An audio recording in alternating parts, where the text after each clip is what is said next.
Go, go, go.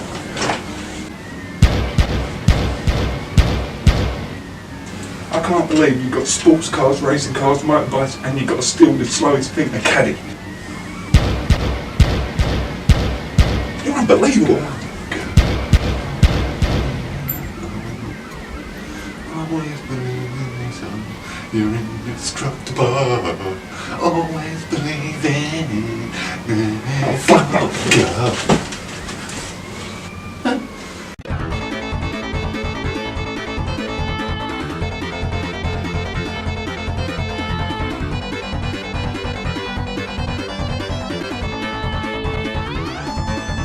GTA Vice City, where do I begin? I remember getting this game when I was a little shit for the PS2 and probably shouldn't actually had the game at the time.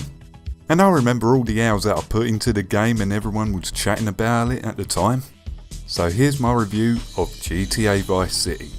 GTA Vice City is a third-person open-world action game what was originally designed on the PS2, and it's one of my favourite GTA games of all time. Because of all the hours what I put into it a long time ago, with its iconic 80s theme of Miami and the coke trade what was going on at the time, and a few references to other movies in that time and other Easter eggs if you can find them, a lot of fuckers refer this game to Scarface with good reason. In my opinion, it has a better storyline than GTA 3, you're not going from one mission to the other for vengeance like in the last one. For the story, it takes place in 1986 Miami when Tommy gets released after spending 15 years in jail. So Sonny has an idea to get involved in the Vice City drug trade, so he sends Tommy to Vice City to do a drug deal when it goes horribly wrong, leaving Tommy in debt to Sonny. And that's where you begin to find out who set you up. Tommy Mercedes is a pretty likeable character with his own Hawaiian shirt. You get more involved with his personality a lot more than the previous protagonists out of GTA 3. This time around the main character speaks, and it's good to see that Rockstar raised the bar for this title. Considering the short time that they had in development,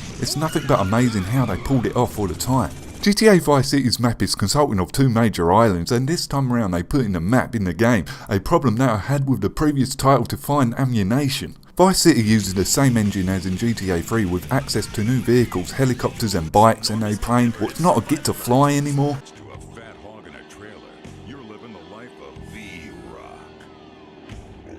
The controls are okay, even though I made a few adjustments to them, which some of you might do to match the modern day controls where it seems a bit clunky and outdated at times. Lucky enough the game comes with standard controls and classic controls. It was nice to see that Rockstar added this to it so you can play in two different ways. I like that and I applaud them for it. I felt more natural with the game using the classic controls because I was switching back and forth with the PS2 and the PC. This is really your preference on what you set it to. The classic controls is a fixed cam and aiming is automatic. With the standard controls it's more like the modern games. Some of you might find it frustrating at times because there's no cover system. Once when you get used to it you can easily work around it and still avoid water where Tommy still can't swim.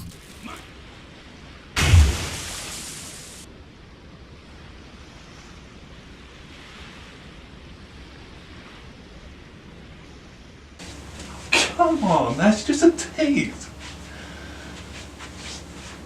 The driving is still fun with some of its outlanding tricks what you can pull off. As for the motorbikes, it's a bit too easy to spin out of control. It just takes the tap and you go flying off your bike. Of course, once when I found this out, I kinda made a game of it.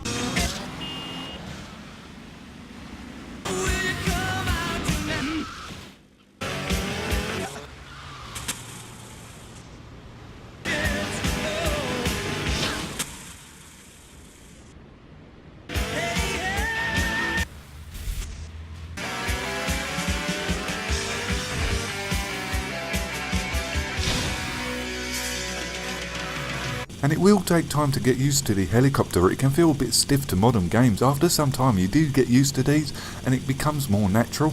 The main missions of the game is good for the time that this game came out, but some of them are, well, frustrating where you are fighting the controls on some missions. Like this one mission what pissed me off the most when Lance is driving a boat and you're stuck in the first person with the rifle what can't shoot for shit. It's all over the place on this mission. Also the helicopter one as well.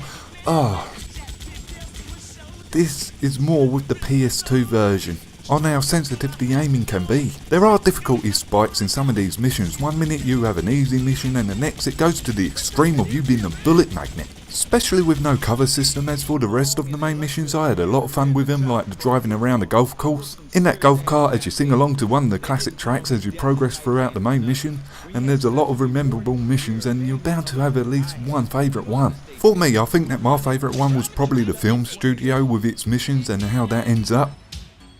And the taxi property missions made me laugh with the nicking the fares, and the showdown at the end. This part of the game was well written and it had me glued to the mission the whole entire time. There's no checkpoint system, what can make some of these missions frustrating. When you die, you got to start from the beginning again. But at least you don't have to drive all the way back to the missions icons. There's sometimes a cab waiting outside the hospital for you now to take you back to the mission. My advice here is to save regularly. The money is a bit more strict in this one until you start getting money from your businesses, what you can buy where you start building an empire.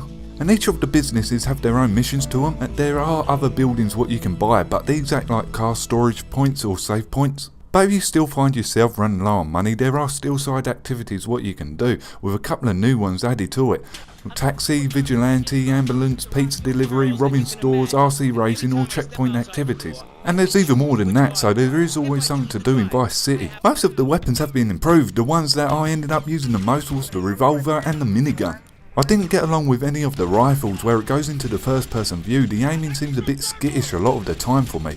The weapon shop has been improved. It's no longer the spawn weapon buy, so you can't walk into one by accident anymore. They've been nailed onto the wall of ammunition. What makes it easier to buy the weapons and ammo compared to GTA 3, with more weapons added to this game. And each ammunition shop has different weapons in them, so you only end up going to your favourite one out of the others. Because it's got your favourite weapon, I thought that it was brilliant that they added the variety to the stores of what weapons what they were holding. Oh, I almost forgot that the police have also been improved. They now throw down spike strips, and sometimes the AI gang members block corridors in your own mansion, what can be frustrating, but there is always a way to fix these annoyances.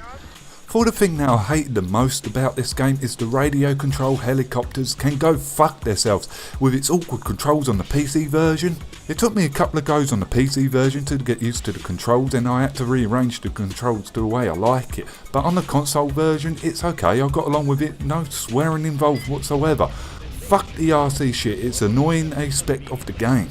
For the graphics, it's been improved a little from GTA 3, but not by much. You can see where the improvements went into, like the water and the flat tyres. For the soundtrack, it's the best part about this game. You're going to get a song that you like and listen to it just before you do the mission. I did that plenty of times before doing the mission. The cutscenes are alright, some of them are funny and charming, and you're definitely going to have your favourite one. From meeting Ken to... This is my favourite scene.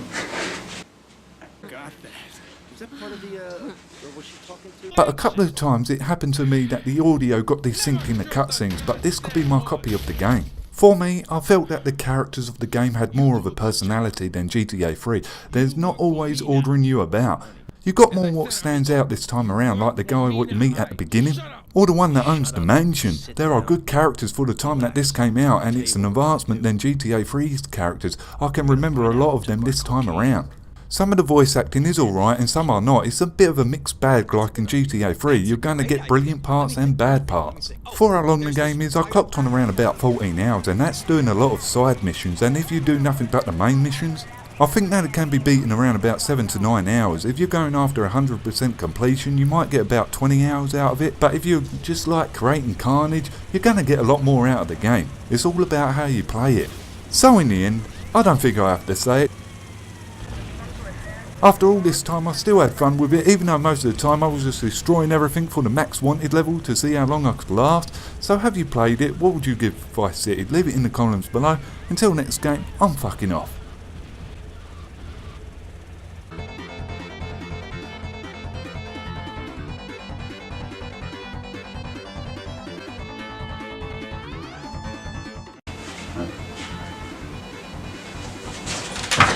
Tell me that this is my favourite scene. See?